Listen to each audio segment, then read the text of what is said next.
Bonjour, vous écoutez Les Sensibles, art et monde sensible. Je suis Eugénie Lefebvre et mon envie avec ce podcast est d'explorer en profondeur ce lien entre l'art et les artistes et ces mondes sensibles.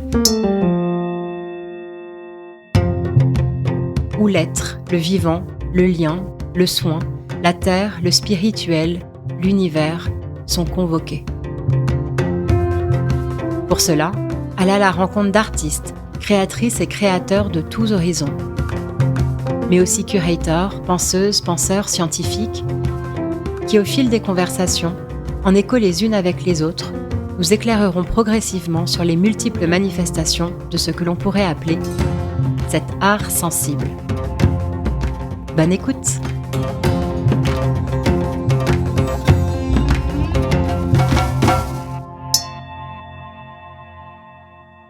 Bogdan Cthulhu-Smith, ou tout simplement Smith, est artiste-chercheur, diplômé de la Sorbonne en philosophie, de l'École nationale supérieure de la photographie d'Arles, du Frénois, Studio national des arts contemporains, et docteur en études et pratiques des arts à l'Université du Québec à Montréal.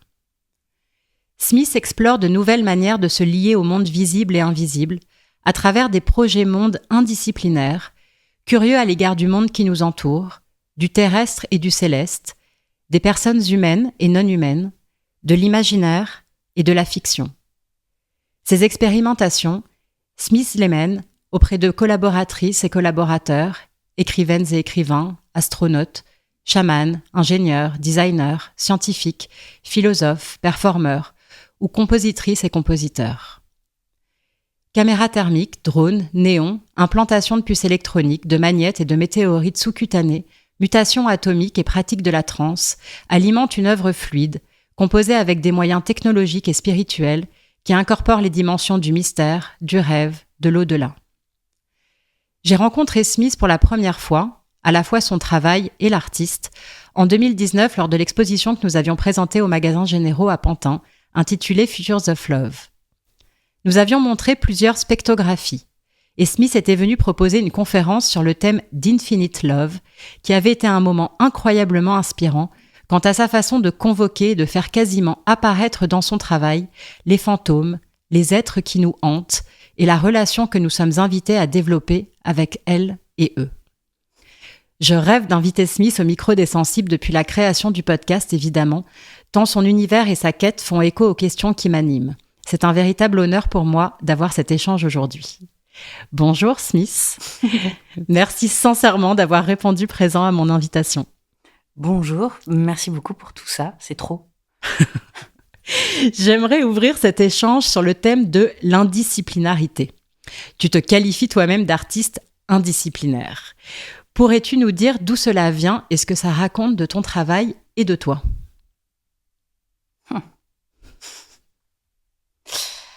Alors, l'indisciplinaire, c'est ça la question ? C'est ça la question. Ok, très bien. L'indiscipline, c'est un mot que j'ai volé à Jean-Marc Adolphe, qui a créé la revue Mouvement, à laquelle j'ai un tout petit peu contribué en étant stagiaire et rédacteur dans mes jeunes années. Et donc, il avait appelé sa revue comme ça, Mouvement, l'indisciplinaire des arts vivants. Et ce mot-là m'est toujours resté. Je pense qu'il m'avait attirée d'une part parce que c'était une sorte de néologisme. À mes yeux, en tout cas, il y avait quelque chose d'inédit dans cette formule, puisque c'était une revue qui parlait de divers types d'art vivant, sans hiérarchie, sans voilà.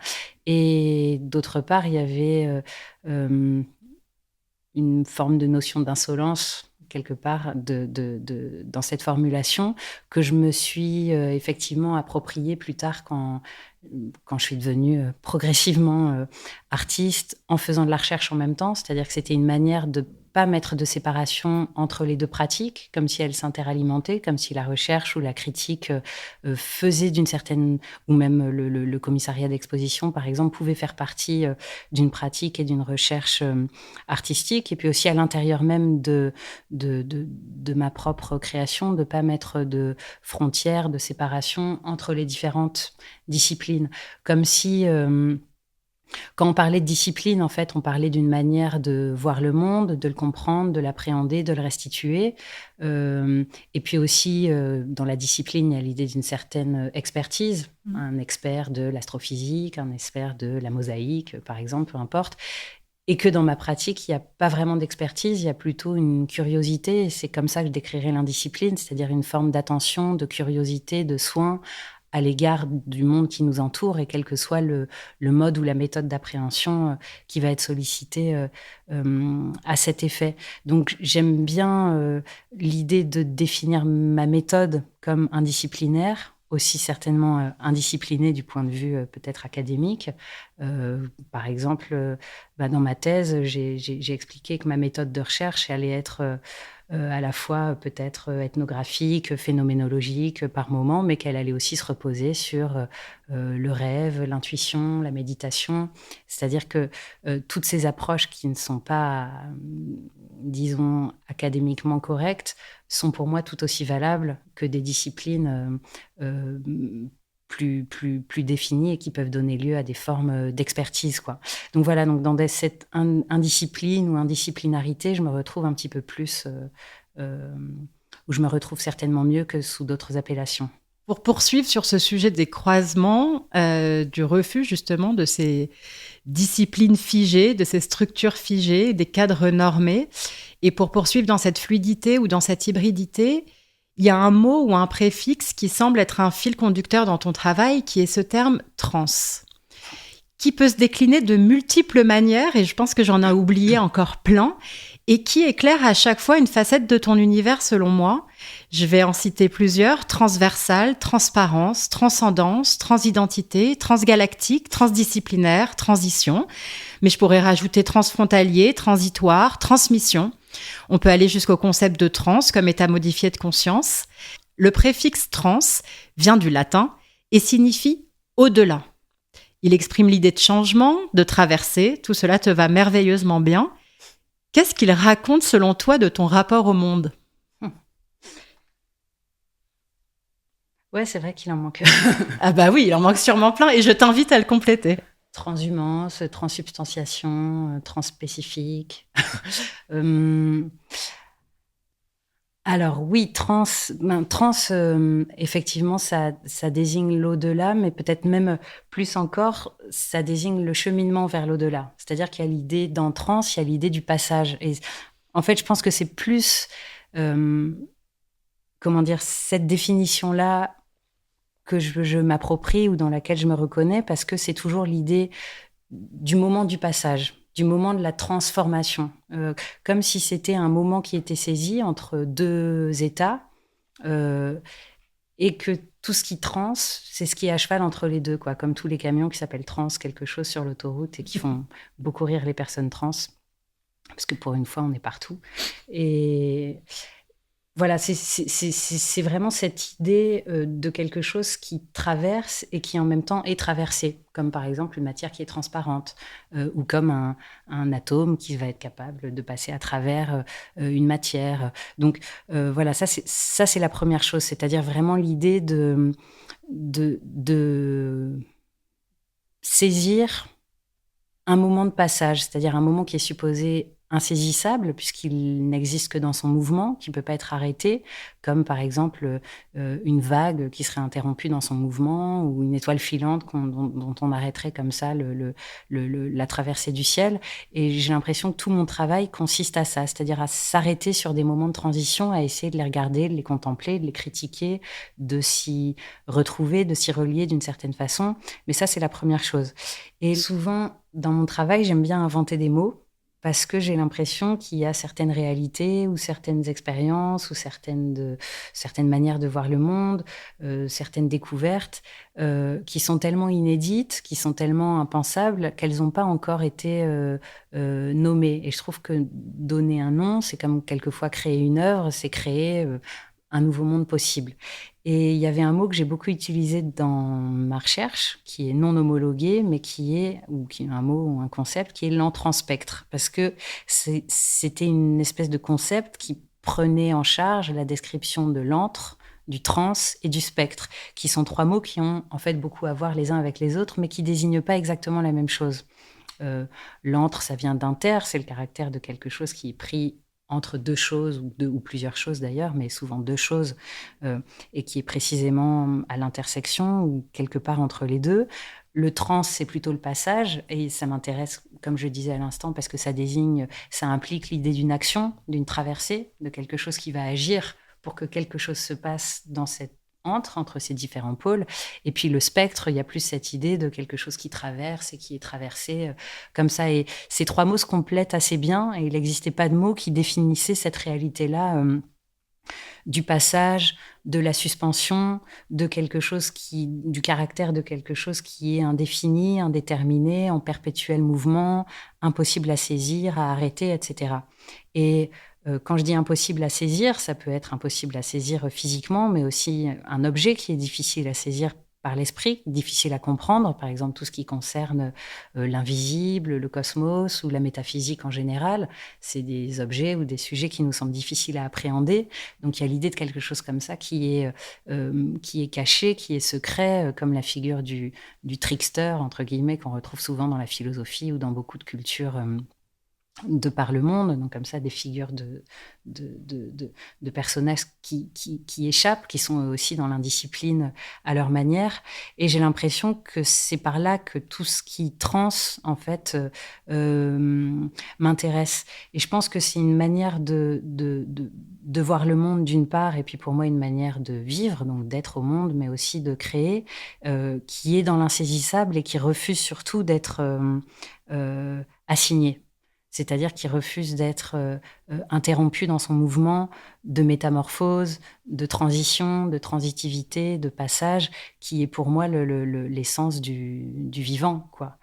Et j'ai l'impression que c'est drôle parce que là, on parle d'une manière peut-être très vague et générale, mais si on réduit le mot trans, par exemple, à plusieurs de ses réalités ou à plusieurs de ses étymologies, qu'on parle par exemple des personnes trans ou de la pratique de la transe, ben, on s'aperçoit que dans le monde réel, dans le monde quotidien, c'est des questions de société d'un seul coup. Et on va se poser la question de leur légitimité. Est-ce que les personnes trans ont le droit d'avoir ont accès aux mêmes droits que les autres? Est-ce que la pratique de la transe, c'est du charlatanisme? C'est-à-dire que ces réalités échappent tellement que la manière de les saisir aujourd'hui, c'est toujours quelque part par le procès, par le jugement, etc. Et pour moi, c'est pas du tout anodin, parce que j'ai l'impression que ça fait écho au fait qu'on est dans un monde qui aujourd'hui est de plus en plus conservateur, sinon même peut-être réactionnaire, comme si il y avait une espèce de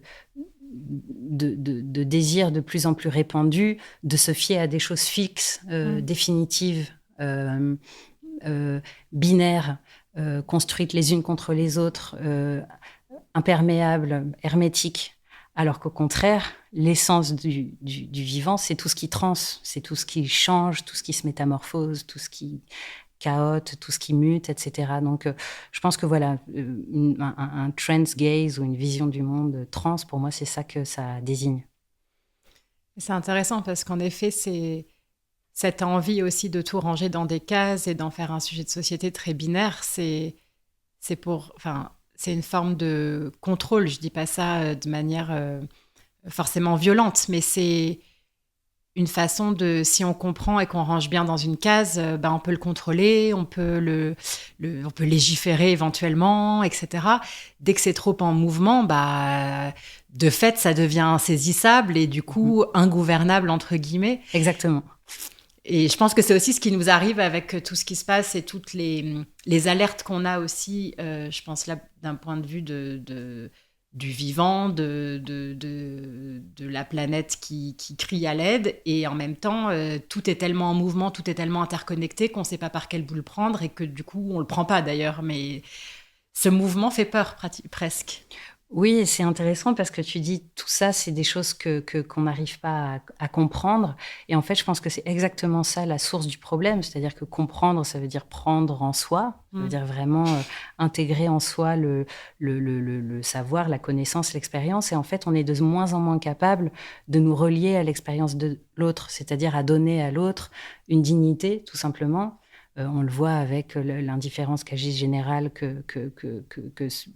que suscitent les guerres et leurs images les plus proches qui nous arrivent comme des vagues, comme ça, toute la journée, ou évidemment les guerres plus sociales qui sont faites aux minorités en tout genre, c'est-à-dire y compris ceux auxquels on donne aucune voix, c'est-à-dire, on va dire, aux non-humains, d'une manière générale. Et c'est comme si on n'avait plus aujourd'hui, l'humanité aujourd'hui, je parle évidemment, c'est générique, c'est dans son ensemble, c'est pas tout le monde, etc., mais d'une manière générale, et surtout les populations, on va dire, occidentales, ont perdu complètement cette capacité à comprendre l'autre, à se relier à son expérience, à être dans une forme d'empathie qui a à voir avec la compréhension, quoi. Et la guerre aussi qui est faite aux outils développés pour pouvoir se relier à nouveau à ces expériences et dans une plus grande sympathie, dans une plus grande compassion, dans un plus grand soin, montre qu'on est définitivement en train, enfin j'espère définitivement, j'espère pas, mais en tout cas au quotidien c'est ça moi que j'observe, c'est-à-dire une absence de porosité alors que c'est comme ça que fonctionne le vivant normalement. C'est intéressant parce que tu parles vraiment des noms et en fait finalement des façons, et quand tu reprends sur comprendre, c'est vraiment ça, c'est qu'en fait même la manière de nommer les choses enferme une forme de relation au monde et prédéfinit une forme de relation au monde.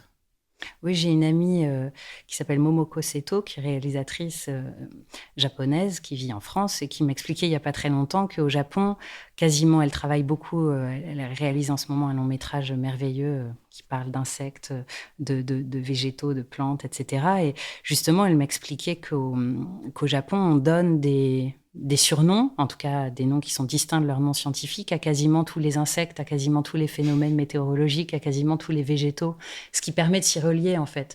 Alors que nous, que ce soit les oiseaux, les insectes, les plantes, les champignons, ils ont toujours des noms, les oiseaux peut-être moins, mais en tout cas qui nous paraissent difficiles à retenir parce que c'est des noms qui nous disent rien, c'est des noms qui conservent une étymologie latine lointaine pour nous qui apprenons plus le latin ou le grec, et du coup ou un numéro pour les astres. Exactement. Et que dans cette culture justement japonaise de nommer par des surnoms presque mignons ou affectueux, ça permet dès l'enfance en fait de se relier à cet extérieur, à cet autre, à cet invisible. Et nous, on n'y est plus reliés du tout. C'est parfait comme transition parce que j'avais envie de parler de ton nom aussi. Tu t'es fait appeler, tu as décidé de t'appeler Bogdan Cthulhu, et nous avons échangé sur la manière de prononcer ce Cthulhu Smith. Et évidemment, j'avais envie d'interroger ce terme de Cthulhu. Je pense évidemment à Donna Haraway et l'ère du Cthulhucène, dans laquelle elle nous invite à entrer, qui est un concept qui englobe toutes les entités terrestres présentes, passées et à venir, en déconstruisant justement les grandes divisions binaires dont tu parlais tout à l'heure. Est-ce que tu peux nous dévoiler les dessous de ce choix de nom ? Un des rituels possibles, en tout cas quand on transitionne, c'est de se choisir un nouveau nom. Il y a différentes façons de faire. En ce qui me concerne, j'ai transformé mon prénom de naissance simplement dans une autre langue, en conservant la même étymologie, le même renvoi, en fait, la même définition du prénom qui m'avait été donné et que j'ai simplement traduit, transposé. Et on a le droit de choisir 4 noms. Donc évidemment, je n'allais pas laisser ces cases vides. Je les ai remplies par tout ce qui me passait par la tête et Cthulhu s'est imposé assez rapidement. Il y a effectivement une double référence. La première, c'est à des nuits entières passées adolescent à lire les livres de Lovecraft l'été pour jouer à me faire peur, sans évidemment grande conscience à l'époque du fait qu'il y a énormément de choses qu'on peut considérer comme largement problématiques aujourd'hui dans sa littérature. Mais en tout cas, la dimension fantastique, la créativité immense qu'il y avait par rapport à l'invention comme ça de ces créatures cruelles et monstrueuses, notamment le peuple des grands anciens, c'est-à-dire des entités divines, cosmiques, qui se sont partagées l'univers dans des temps très, très, très anciens. me séduisaient beaucoup, et parmi eux, il y avait Cthulhu, créature monstrueuse, à tête de sèche, avec des tentacules, des ailes de dragon ou de chauve-souris, et en même temps plus ou moins des jambes, je crois, qui est gigantesque et qui vit caché depuis la création de la Terre, qui est le petit morceau de météorite sans intérêt qui lui a été attribué, parce qu'il était très cruel, donc on s'est dit que là-bas, au moins, il allait être tranquille. Et depuis tout ce temps, Cthulhu rêve et attend. Et donc, c'est à la fois une sorte de menace, parce qu'évidemment, s'il se réveille, s'il sort de son rêve, il peut décimer complètement l'humanité, le reste des Chtoniens, comme dit Donna Haraway. Et en même temps, il parle à ses adorateurs, aux humains qui sont capables de l'entendre en rêve. Donc, ce qui m'intéressait, c'était un petit peu, voilà, cette espèce de personnage comme ça, cruel, terrible, cosmique, menaçant. Il y avait quelque chose qui m'amusait de prendre un nom comme ça de super vilain. Et en même temps, il y a la référence à Donna Haraway, donc un Cthulhu qu'elle orthographie différemment. Et c'est à Donna Haraway que j'ai repris l'orthographe de ce prénom, c'est-à-dire qu'elle décale le H du prénom de Cthulhu pour le mettre après le C, et ça donne une référence donc au chtonien qu'elle préfère au mot de terrien, c'est-à-dire à toutes les créatures terrestres, quelles qu'elles soient, champignons, humains, cailloux, chevaux et molécules en tout genre. Et Donna Haraway, dans son manifeste Cthulhucène, justement, décrit un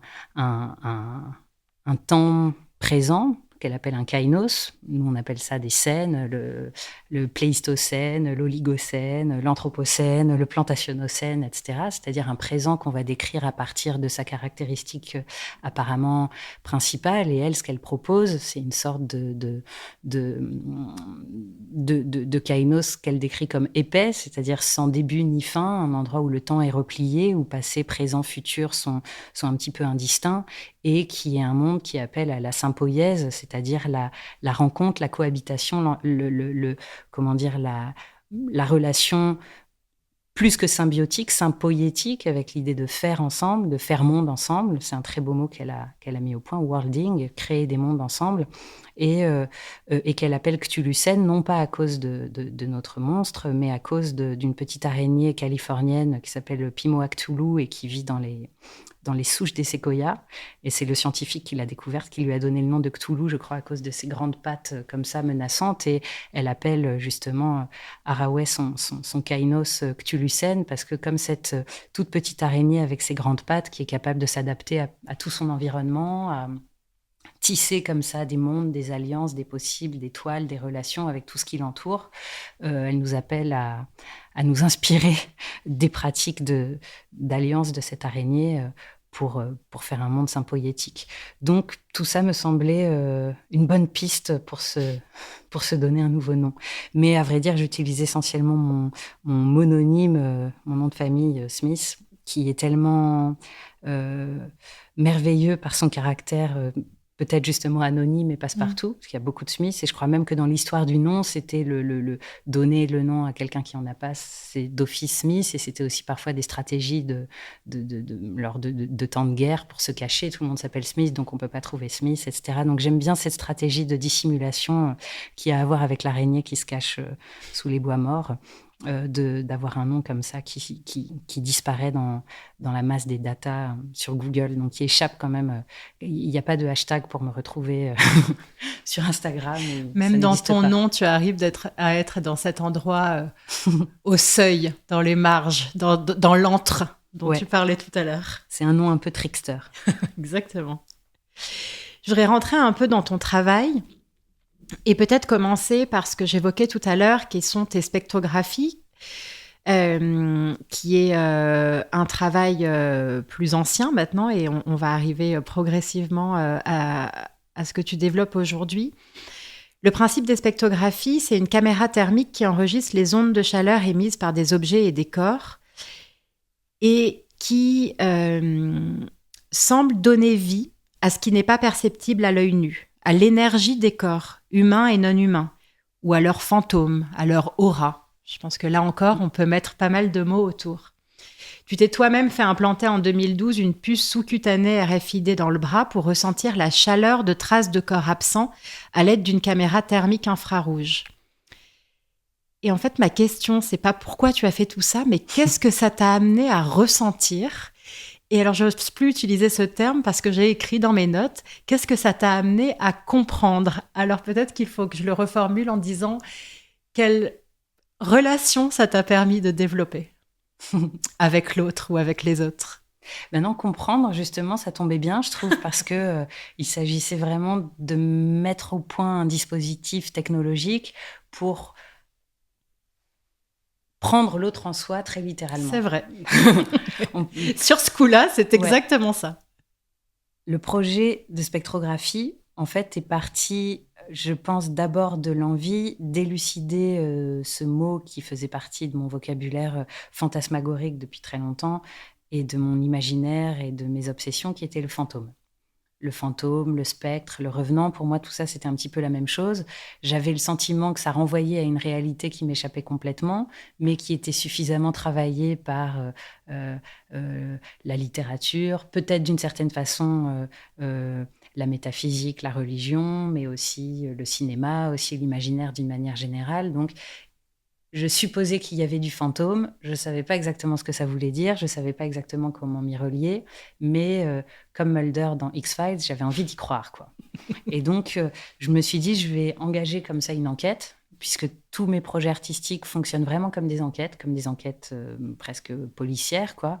Euh, Vraiment un travail de détective autour d'une obsession, autour ça peut être un concept, une idée, une figure, mais en tout cas qui me résiste, qui commence souvent par m'obséder et dont je vais essayer d'appréhender toutes les dimensions qui me sont accessibles, voire d'aller un petit peu plus loin et de découvrir des choses qu'on n'aurait pas déjà découvertes dessus. C'est ça la méthode que j'appelle indisciplinaire et qui m'amène souvent, comme tu le disais tout à l'heure, à entrer en conversation avec des experts de certaines disciplines. Ça peut être effectivement des scientifiques, des philosophes, mais pourquoi pas en l'occurrence des chasseurs de fantômes, des médiums, enfin en tout cas des gens qui, à mes yeux, ont une certaine expertise sur le sujet qui m'obsède, que ce soit les fantômes ou les météorites. Et là, c'était les fantômes. Et la façon de m'y relier s'est passée, comme effectivement presque toujours avec moi, par la photographie. C'est-à-dire que j'ai découvert, c'était aux alentours de 2010, un outil qui est depuis un de mes compagnons les plus chers et les plus quotidiens, qui est la caméra thermique. Et donc, j'ai découvert cet outil un jour où un ouvrier est venu chez moi faire un diagnostic d'isolation pour savoir s'il fallait faire des travaux. Et il avait cet outil merveilleux, une petite caméra thermique avec lui.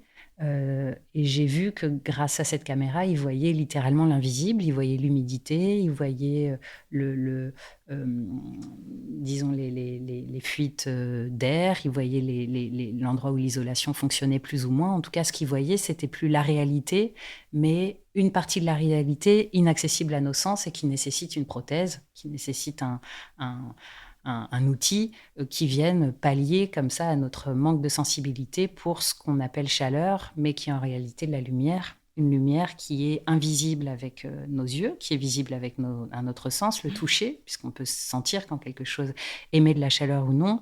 Et cette lumière-là, elle est visible sur une partie du spectre électromagnétique par les optiques très sophistiquées de la caméra thermique, puisque c'est une caméra qui a été créée par Texas Instruments au moment de la guerre froide, et c'est avant tout un outil de contrôle, mais pas spécialement de contrôle de l'isolation, mais plutôt de contrôle des corps, de surveillance et potentiellement de punition, voire de mort, puisque c'est comme ça qu'on détecte, par exemple, des soldats en embuscade, ou pour les chasseurs, ils peuvent plus facilement voir leur proie, etc. Donc c'est un avantage technologique assez injuste, mais dont est toutefois dotée une partie du vivant plus perfectionnée que nous, de ce point de vue-là. Par exemple, les serpents qui ont accès à cette vision thermique et ce qui leur permet de chasser des proies vivantes, parce qu'on sait que les serpents préfèrent se nourrir de proies qui sont encore en vie, comme des rongeurs par exemple.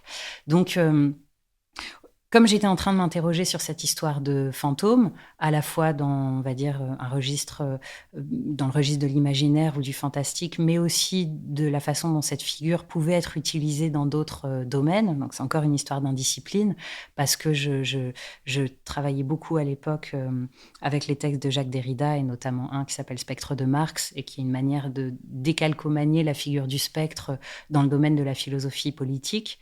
Et je trouvais qu'il y avait une manière de pouvoir utiliser cette figure, celle du spectre. Ça a aussi à voir spectre avec la question du visible, puisque specchio, c'est je vois. Et donc, avec cette caméra thermique, je trouvais une manière de ramener dans le domaine du visible, dans le domaine des images, quelque chose qui justement est supposé y échapper totalement. Donc, ça a commencé comme ça, par une enquête pendant plusieurs mois, voire plusieurs années. C'est toujours comme ça que je procède, donc des rencontres, des lectures, des entretiens, etc., là, avec des gens très variés. Donc effectivement, un chasseur de fantômes, une médium, des philosophes par exemple, qui parlent des sciences cognitives, le travail de Jacques Derrida, mais aussi les ingénieurs qui ont mis au point et qui commercialisent cette caméra. Et donc, mais en plus des ressentis plus personnels. Par exemple, à l'époque, j'étais étudiant au Frénois et il y avait ce mythe selon lequel il y aurait un fantôme au Frénois qui empêche de dormir les artistes invités qui y passent la nuit. À peu près tous diront la même chose. Il y a des présences, il y a des sons, oui, des effets de présence dans les chambres où sont invités les artistes. Et comme moi, j'ai ressenti très fortement cette impression d'une présence invisible alors que j'étais étudiant là-bas, et puis d'autant plus maintenant que j'y suis retournée et que j'ai pu dormir dans les fameuses chambres dans lesquelles de très nombreux artistes, réalisateurs, écrivains, je pense à Eugène Green qui a raconté son expérience dans un livre qui s'appelle Présence avec le fantôme du Frénois. Je me suis dit, ok, là, tout à la fois cette recherche, ce centre d'intérêt et l'outil pour travailler là-dessus s'alignent, sont à ma disposition, et je vais faire cette enquête. Donc c'est parti de ça. Et dans le même temps, je me posais la question du lien que pouvait avoir la question du fantôme avec celle de l'absence, c'est-à-dire pas forcément la mort. C'est-à-dire le fantôme, c'est pas forcément celui qui est mort, ça peut être celui qui est absent et qui a laissé des traces, qui a laissé une présence. On peut parfois sentir très fortement la présence de quelqu'un alors qu'il ou elle n'est pas là, etc. Donc, ces ressentis et cette expérience qu'il est difficile de nommer, auquel la science ne donne aucune valeur d'aucune sorte, me semblait un bon sujet d'enquête. Et puis surtout, j'y pensais tellement que je ne pouvais pas faire autrement que de me consacrer totalement à cette recherche.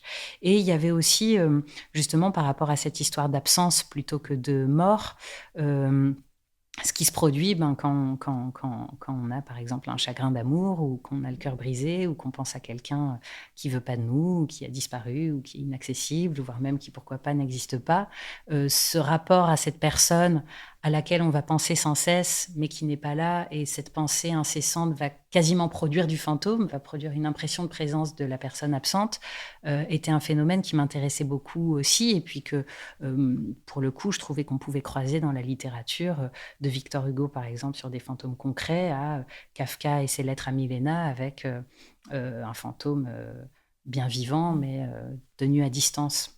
Et voilà, donc cette figure-là de la distance, de l'absence, de la présence sans corps, de la communication par la pensée, de la possible extraction de l'identité, du corps, etc., tous ces sujets-là sont ceux qui m'obsédaient à l'époque. Pour pouvoir élucider tous ces mystères et ce lien mystérieux entre les nouvelles technologies comme la caméra thermique, les histoires d'amour ou les histoires d'absence ou les histoires de corps éloignés, et aussi la question du fantôme, j'ai mis en place donc cette installation qui me permettait de ressentir à distance et en temps réel la présence des gens qui traversaient mon installation, puisqu'ils étaient capturés, ils entraient dans une pièce dans laquelle ils étaient capturés par ma caméra thermique qui fonctionnait automatiquement, qui m'envoyait le portrait de chaleur de chaque visiteur de l'exposition. Pendant ce temps-là, eux, grâce à un effet de mapping, se voyaient dans un miroir sous la forme d'un fantôme. Donc, quand ils se regardaient, ce qu'ils voyaient, c'était pas leur enveloppe corporelle habituelle, c'était la chaleur qui dégage, leur intensité, en fait, peut-être même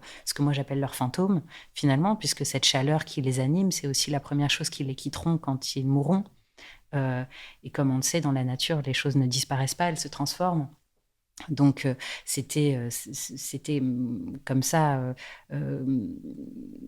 Enfin voilà, l'idée d'associer une identité à une chaleur qui m'était en temps réel envoyée par 4G puis RFID dans ma puce électronique. Et grâce à une sorte de vêtement de chaleur que je portais en permanence, je ressentais sur ma peau la présence des visiteurs de l'installation. Et j'ai appelé ça dans un premier temps cellulairement, pour faire écho au recueil de poèmes de Verlaine que j'aime particulièrement, qu'il a écrit en prison, mais aussi avec cette idée d'une cellule qui fait écho là aussi à un peu l'imaginaire science-fiction de la possibilité peut-être un jour d'encapsuler l'identité d'une personne dans une puce, de la répartir, etc., de la répartir, de la diffuser, de la disséminer, etc. Ce fantasme-là m'intéressait. Et à l'époque, je lisais aussi avec beaucoup d'intérêt les premiers travaux de Paul Preciado. À l'époque, Testo Junkie était sorti depuis quelques années et qui décrivait justement les traitements hormonaux, la façon dont il décrivait les traitements de synthèse, que ce soit les traitements pour changer de genre, les traitements voilà, dits de réassignation sexuelle, mais aussi les antidépresseurs, les anxiolytiques, les somnifères, etc. Il décrivait toutes ces molécules, toutes ces substances comme des liquides performatifs, c'est-à-dire des liquides qui, une fois qu'ils sont à l'intérieur de nous, travaillent en nous et nous modifient. C'est-à-dire modifient notre subjectivité, modifient notre façon d'être au monde, la façon aussi dont on est perçu. On passe de malheureux à triste, de visuellement quelqu'un qui semble être assigné, qui semble correspondre à la description du genre féminin traditionnel, à quelqu'un qui va porter de la moustache et va prendre en volume musculaire, va changer de voix, etc.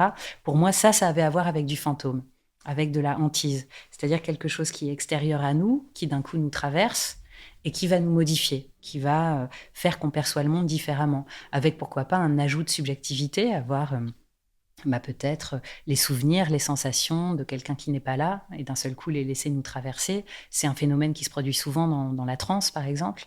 Et organiser tout ça, organiser cette métamorphose en devenant moi-même, en faisant de mon corps un hôte à fantôme, et être traversé par leur substance peut-être la plus élémentaire, c'est-à-dire leur chaleur, leur flux de vie, quoi, et la ressentir sur ma propre peau. Qu'est-ce que ça m'a appris ? Je pense que ça a été un des premiers chapitres, parce que c'est déjà quelque chose que j'explorais un petit peu avant en photographie plus traditionnelle à travers voilà, mon journal qui de l'époque, qui est paru dans un livre qui s'appelle Loïli, Le Hulu en fait, et qui désigne déjà dans les saunas la transformation de l'eau en vapeur, et l'idée comme ça que notre corps est plongé dans un état trouble, c'est-à-dire de transformation de la matière, de perturbation des sens, etc., et qui va un tout petit peu nous modifier, nous soigner. Donc là, il y avait cette première étape, l'implantation de la puce électronique et cette accueil comme ça, cette maison d'hôte pour des fantômes bien vivants qui venaient comme ça m'occuper, que je comprenais, si on veut reprendre cette étymologie-là, en tout cas qui venaient me traverser. Et puis ce type de dispositif, je continue encore aujourd'hui à le mettre en place, à l'organiser, à essayer de faire ça. Je pense que c'était un des premiers chapitres dans une tentative justement de voir le monde dans ce réseau de connexion, de relations, d'alliances, de symbiose, de porosité, qui est le monde, en fait, je pense, tel qu'il est, mais qu'on a complètement désappris sous cette forme. C'est-à-dire, c'est aussi ce dont on parlait tout à l'heure, mais cette manière de voir les choses toujours dans l'exclusion, l'exclusivité. Il y a toi et il y a moi, il y a nous et les animaux, il y a les hommes et les femmes. Il y a la science et l'imaginaire, il y a cette manière d'être toujours dans l'exclusion, c'est-à-dire l'inverse de la transitivité, de la transition, etc. C'est une façon de voir le monde qui n'a rien de naturel, qui n'a rien de spontané, qui est une construction. Et moi, dans cette construction, je ne me suis jamais retrouvée. Donc, les œuvres que je propose essayent toujours de proposer une autre vision qui va toujours dans le sens d'une plus grande transitivité. Alors, je vais continuer justement dans les œuvres que tu proposes. On vient de parler de la façon ou en tout cas de la manière dont tu as cherché à comprendre l'autre, et en l'occurrence les spectatrices et spectateurs de ton œuvre.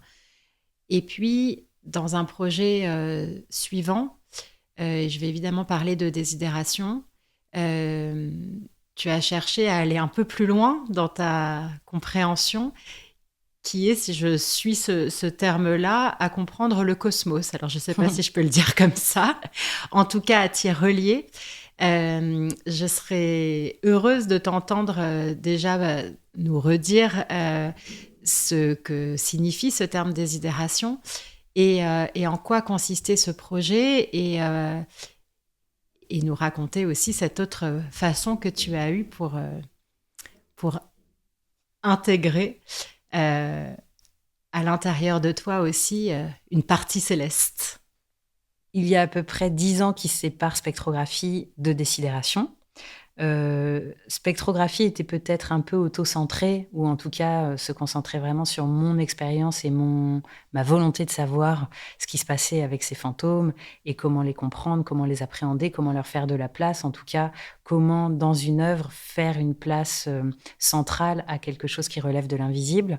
Tout ça, c'était comme si c'était un petit peu ma formation à l'invisible, quoi. Donc, il y a eu ce projet spectrographie. Il y en a eu d'autres où je me posais la question des particules, des atomes, un projet qui s'appelait Saturnium, par exemple, et où il a toujours été question dans ce parcours et cette recherche d'essayer de m'intéresser à des sujets qui à la fois me dépassent, voire me dépassent complètement, mais aussi me traversent. Donc, j'ai vraiment le sentiment qu'au fond, tous ces sujets, ils ont quelque chose d'autobiographique. Ils ont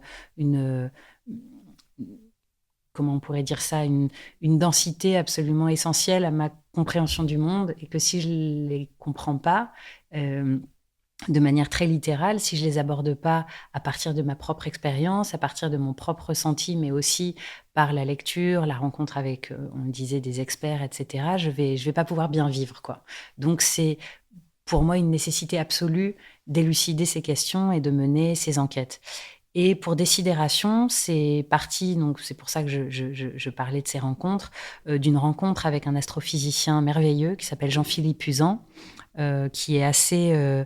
que beaucoup de monde connaissent, parce qu'en plus d'être un grand chercheur spécialiste de cosmologie et professeur et directeur de recherche au CNRS et à l'Observatoire de Paris, etc., c'est aussi un poète, un musicien, un acteur avec lequel j'ai beaucoup échangé, parce que justement, il fait partie de ces personnalités un peu hors normes avec lesquelles on est obligé d'être indisciplinaire. C'est-à-dire que le monde ne se limite pas à une façon d'appréhender le monde, mais intègre tout un ensemble de perspectives, parfois très, très, très, très, très, très impensables, très inédites.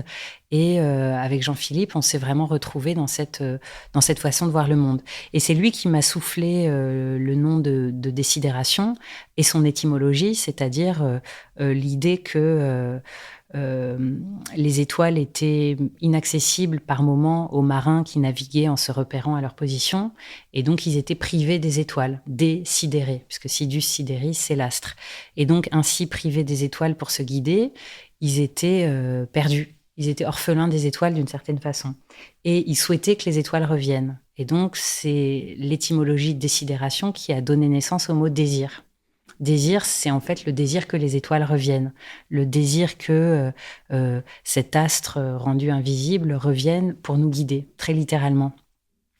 Et en réfléchissant d'abord avec lui et ensuite avec d'autres compagnons, particulièrement l'écrivain Lucien Raffmage, qui est un de mes amis les plus chers et avec lequel on a inventé la plupart des autres mots de désidération, endocosmologie, état de cosmiel, stélatnique, radiolévania, etc., qui sont des mots qui nous aidaient à penser. Tous ensemble, avec un designer, diplomate, avec des comédiens, des comédiennes, des performeurs, François Chéniaud, Nadège Piton, etc. On a créé comme ça une sorte de communauté ponctuelle de pensée, de recherche, autour de la question de savoir quels étaient aujourd'hui nos liens avec le cosmos. Parce qu'évidemment, moi, j'avais le sentiment que le le monde qu'on nous propose aujourd'hui, en tout cas qu'on nous présente comme étant la réalité, comme étant le monde réel, comme étant le cadre commun des uns et des autres, j'y trouvais pas du tout ma place, notamment dans le rejet comme quelque chose d'extérieur à nous, de ce qu'on appelle le cosmos. C'est-à-dire, il y a nous sur Terre, enfin même on pourrait dire, quand je dis nous sur Terre, je parle de nous humains sur Terre, parce qu'évidemment, il n'est pas question d'inclure les fameux chthoniens, les autres créatures terrestre. Et puis, il y a ce machin très propre, très joli, réglé comme du papier à musique, loin de nous, qui s'appelle le cosmos et dont on reconnaît quelques formes. Si on est très sophistiqué, on est capable de reconnaître la Grande Ourse et Vénus. Et puis, on a quelques idées des planètes de notre système solaire. Et puis, c'est tout, en fait.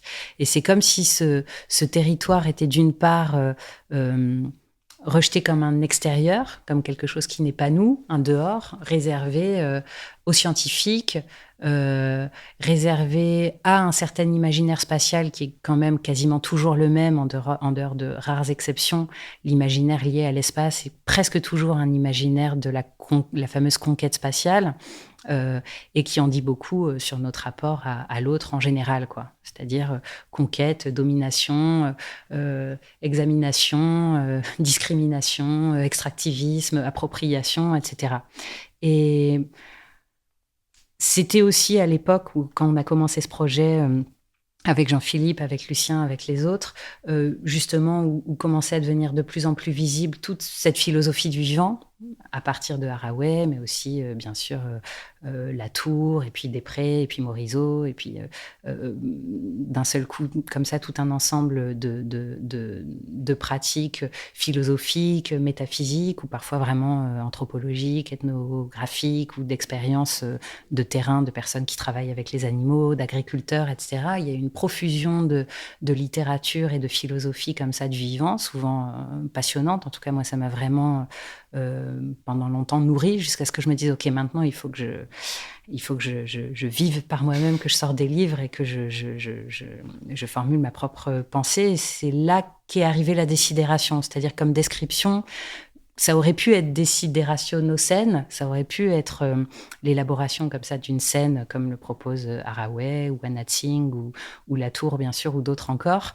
Mais on a préféré Desidération parce que plutôt que de décrire simplement un présent, une actualité, c'était plutôt tout un rapport au monde qu'on proposait de réinventer à travers des œuvres, des pratiques, des rituels, des nouveaux mots, etc. Donc ça devait passer par la composition d'un autre imaginaire. L'exposition qu'on avait faite à Arles, qui était un des chapitres de Désidération, on l'avait appelée une autre mythologie du spatial, un autre imaginaire spatial. Nouveau, je suis pas sûre, on croit toujours être nouveau, mais on a souvent été précédé par d'autres entreprises qui nous habitent et qui nous hantent. Désidération est chargée d'un ensemble de références, de tentatives de nous relier aux étoiles, de pallier à une certaine peut-être mélancolie de notre origine cosmique, etc. Désidération est habitée de tout ça, mais essaye aussi de proposer de nouvelles formes pour nous relier différemment à ce qui nous entoure et à l'invisible.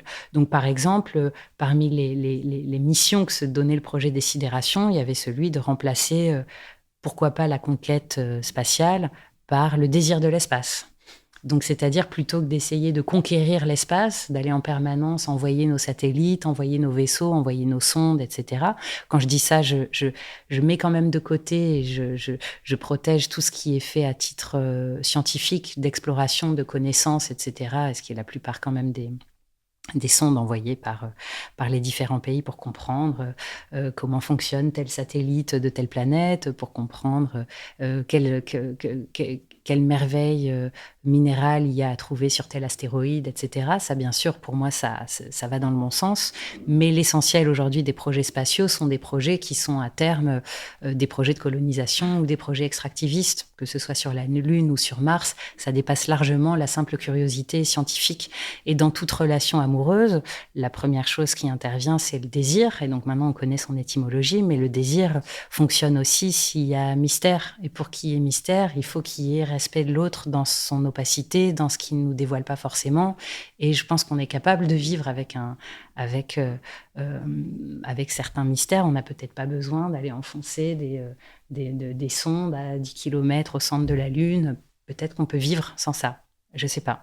Donc voilà, il y avait ça. Et puis c'était aussi le moment où on a commencé à créer à ce projet, la découverte par l'humanité de Elon Musk et d'autres entrepreneurs comme ça qui considèrent l'espace comme un terrain de jeu où on peut balancer des bagnoles, flotter comme ça pour toujours. Et en tout cas, qui me semblait être une manière parfaitement, justement, irrespectueuse du cosmos comme un espace à respecter, quoi.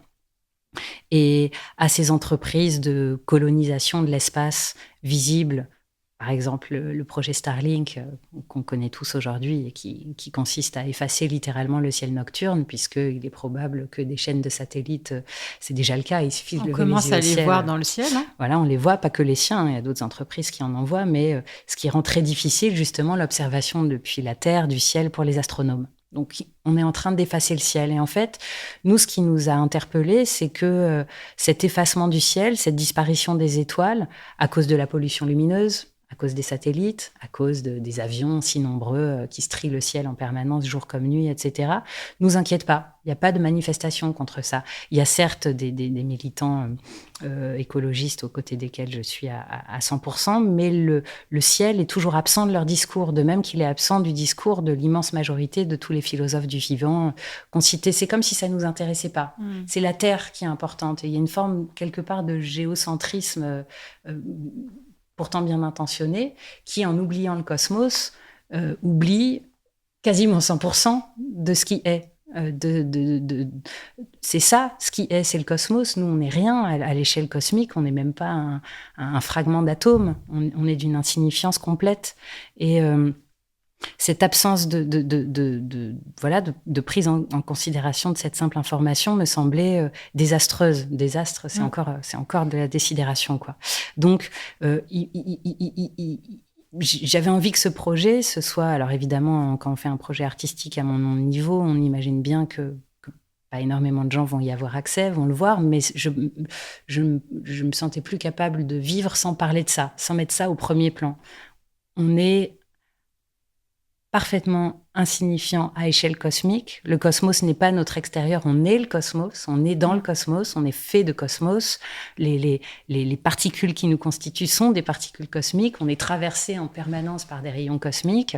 Je trouve ça fou que ce soit pas simplement ce à quoi on pense quasiment toute la journée, au cosmos, à l'invisible. Donc pour moi, c'était vraiment révélateur, et c'est en ça que Désidération aurait pu être une désidération nocène, qui n'est pas le descriptif de ce à quoi ressemble la Terre, de ses désastres et de qui en est responsable, mais plutôt nous, humains contemporains, nous, humains aussi occidentaux, qui avons comme ça colonisé par notre manière de voir les choses quasiment une partie très importante de la planète, on a décidé que tout était binaire et que, comme dans toute binarité, il y a un élément qui domine l'autre et qui prévalait en fait sur l'autre et sur sur tout, en fait. Et cette vision comme ça du monde, c'est ce que Désidération essaye de défaire.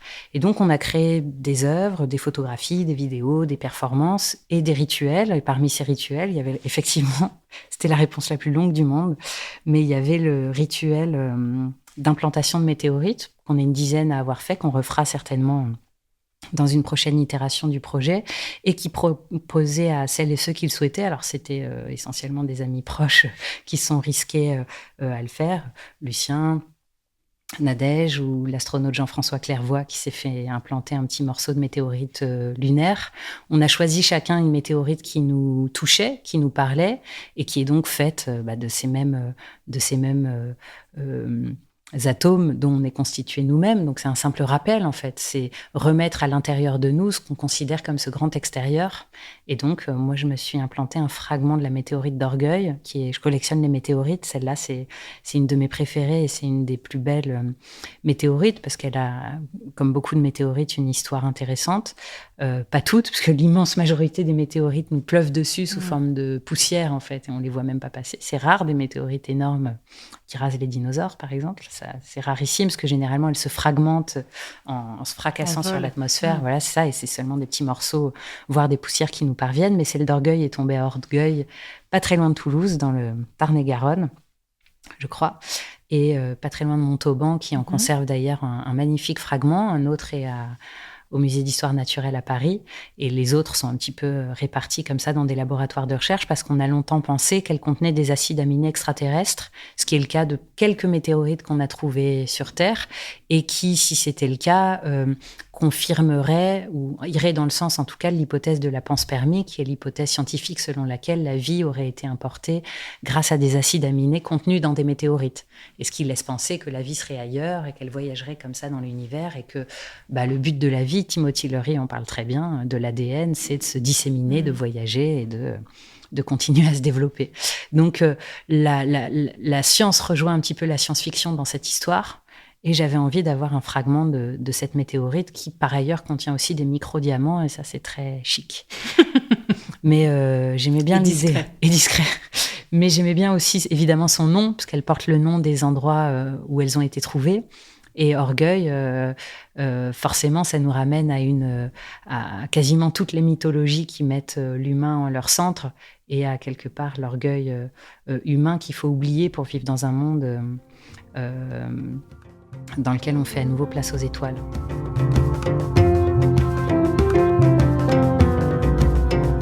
On arrive à la fin de ce premier épisode, mais notre conversation s'est poursuivie. J'avais encore plein de questions à poser à Smith. Je vous invite à retrouver la suite dans la seconde partie de cet épisode.